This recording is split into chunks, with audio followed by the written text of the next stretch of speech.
আসসালামু আলাইকুম everyone, cook and recipe চ্যানেলে আপনাদের সবাইকে ওয়েলকাম জানাচ্ছি। অনেক বৃষ্টি পড়ছে বাইরে, খুবই সমস্যা। সবাই অবশ্যই ভালো নেই। আল্লাহ পাকের কাছে একটাই দোয়া করব, সবাই আপনারা ভালো থাকবেন, সুস্থ থাকবেন এবং একটু সতর্ক থাকবেন। বাচ্চাদেরকেও সতর্ক রাখার চেষ্টা করবেন। আল্লাহ পাক সবাইকে হেফাজত দান করুক।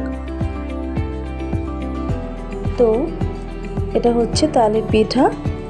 বর্ষায় কিন্তু সবাই পিঠা খেতে ভালোবাসে। তো কে কে পিঠা খেতে ভালোবাসেন অবশ্যই আমাকে কমেন্টে জানিয়ে দিবেন। বৃষ্টি বন্যায় ভিডিও করার অতটা মুড নেই, তাই আর তেমনটা ভিডিও করিনি। সবারই মন মানসিকতা খারাপ, সেই জন্যই অল্প কিছু দিলাম। তো ওয়েদারের যে অবস্থা, আর বেশি কথা বাড়াবো না। আল্লাহ হাফেজ।